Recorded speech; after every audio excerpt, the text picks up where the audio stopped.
There is a rhythm to shame. It doesn't sound like a crash. It sounds like a hesitation.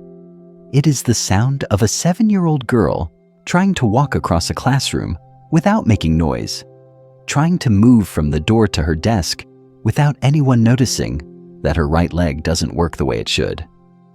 If you have ever tried to hide a part of yourself, if you have ever walked into a room and prayed to be invisible, if you have ever felt that your body, or your history, or your very presence was a mistake that needed to be apologized for, you know this rhythm. It is the rhythm of Dorothea Lange's childhood. In 1902, in Hoboken, New Jersey, a fever came, polio. It moved through the city like a thief, and when it left, it took the strength from her right leg. It left her with a limp that she would carry for the rest of her life. Her mother looked at her with pity. Her classmates looked at her with curiosity. Her father eventually stopped looking at her at all, abandoning the family when she was 12. She learned very quickly that to be seen was to be judged. So, she learned a different skill. She learned how to disappear. She learned how to wear a cloak of invisibility. To stand in a corner so quietly that people forgot she was there. To watch without being watched. She didn't know it then. She thought she was hiding. She thought she was broken. But she wasn't hiding. She was training. Because when you are the one no one looks at, you become the one who sees everything. This is not a story about photography. This is a story about the things we try to hide and how they eventually become the only things that matter. It is a story about a woman who limped through the wreckage of America, looking for the people who had fallen through the cracks, because she knew exactly what it felt like to be down there. Stay here, not because you need a history lesson, but because you might need to know that your own wounds, the things you are most afraid to show the world, might actually be your lens. Before she was a legend, she was just a girl who walked differently. And in the early 20th century, difference was not celebrated. It was corrected, or it was hidden. Dorothea didn't hate her leg, but she hated the way it made people treat her. She later said, "I never got over it, and I am aware of the force and power of it." But at 20, the power was not yet visible, only the weight.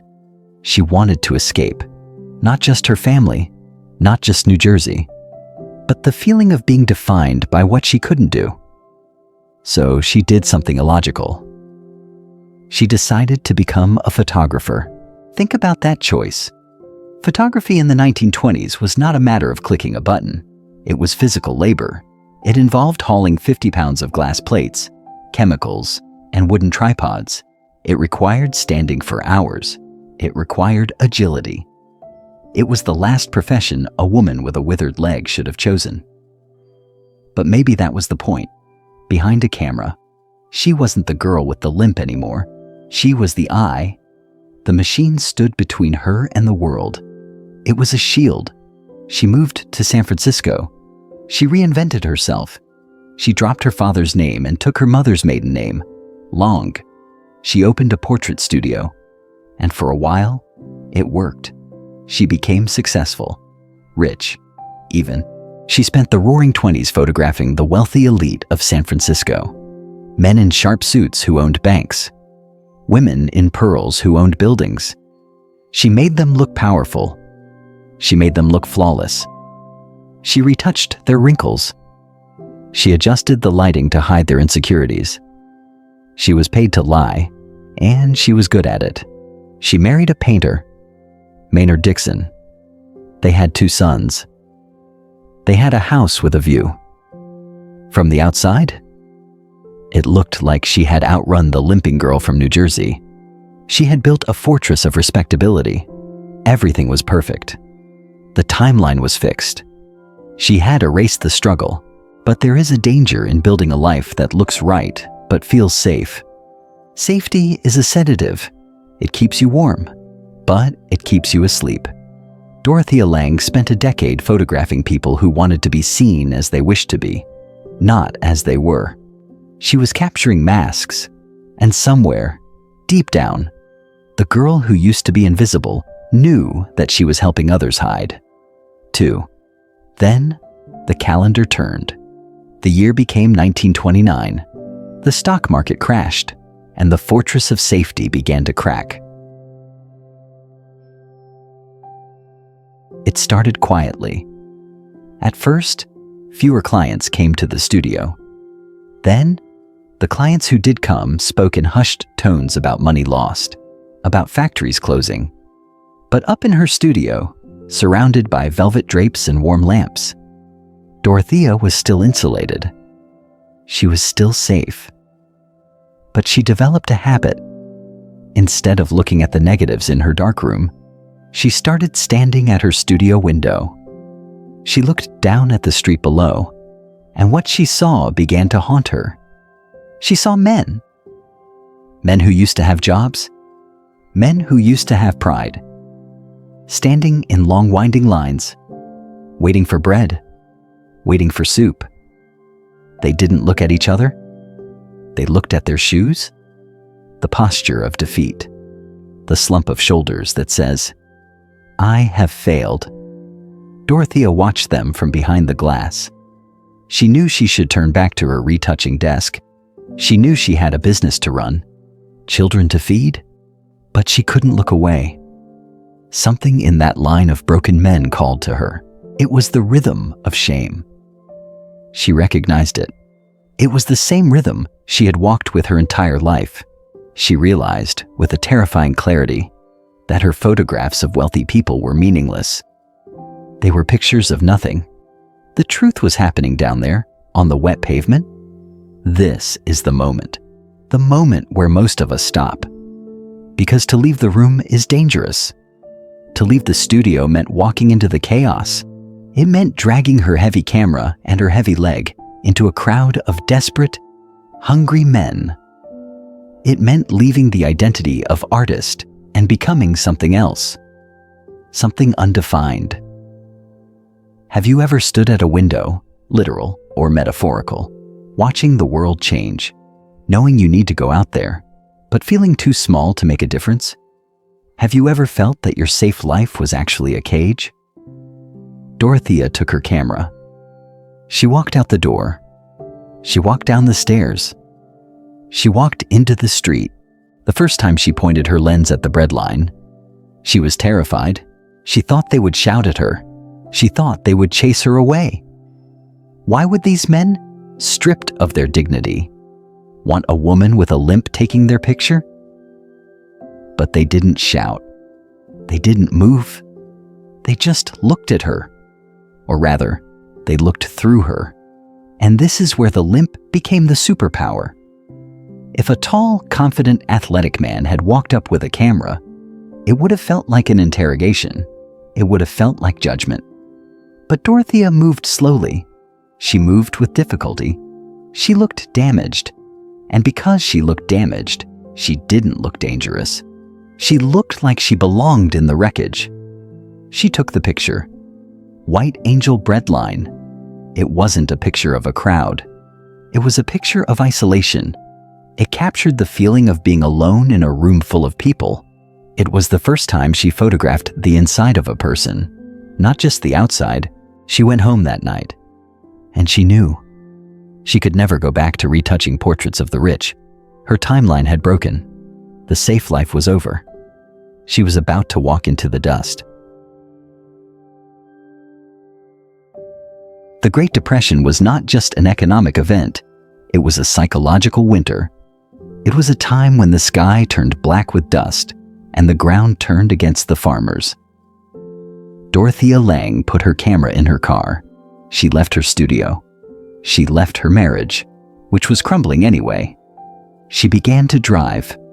She worked for the government now, the Resettlement Administration.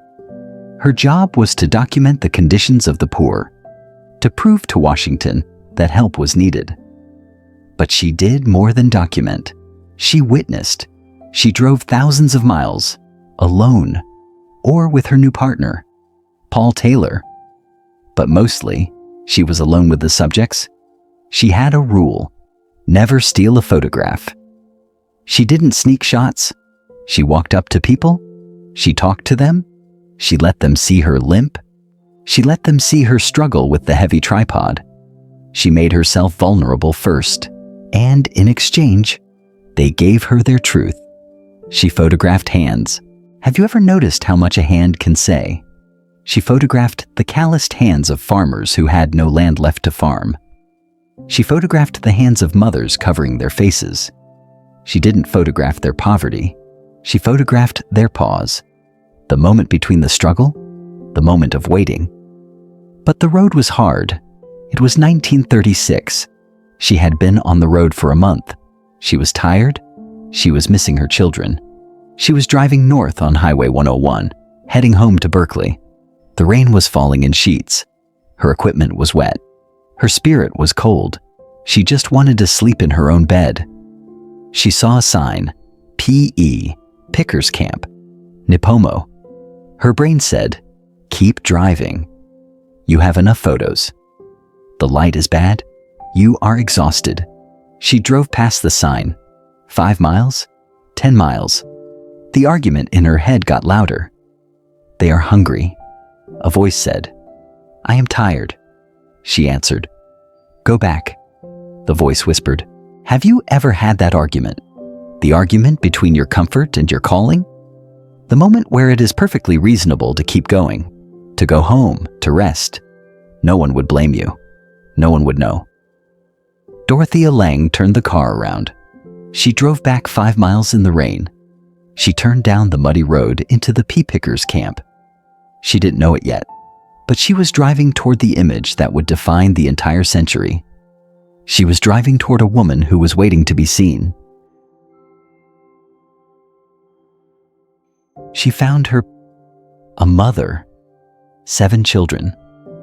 They were living in a lean-to tent. The crop had frozen. There was no work. There was no food. They were surviving on frozen vegetables from the fields and birds the children killed. The woman sat there, surrounded by the chaos of survival. Yet she sat with a strange, terrifying stillness. Dorothea approached. She didn't ask for names. She didn't ask for history. She just asked permission to look. The woman nodded. Dorothea took 6 photographs. That's it. 6. She moved closer with each shot. First, from a distance, showing the tent. Then closer, showing the empty plates. Then closer, showing the children. And finally, the last frame. The children turned their faces away from the camera, burrowing into their mother's shoulders. But the mother looked out. She didn't look at the lens. She looked past it. She looked into the future, and she saw nothing. And yet, she stayed upright. Dorothea spent only 10 minutes there. 10 minutes. She closed her camera. She thanked the woman.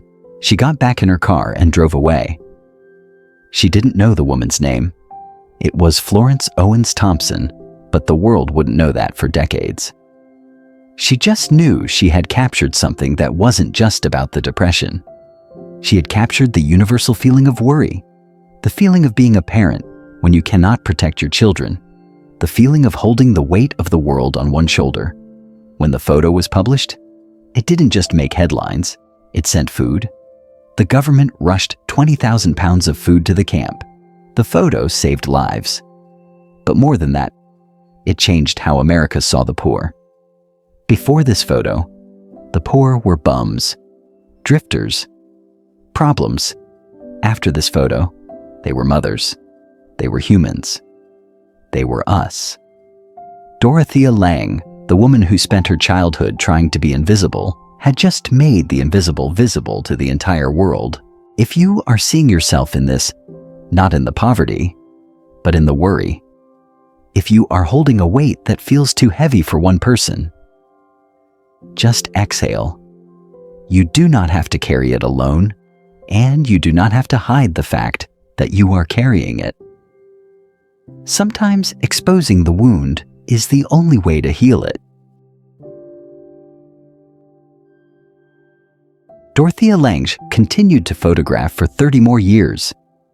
She photographed the Japanese internment camps, images so truthful and damning that the army impounded them for decades.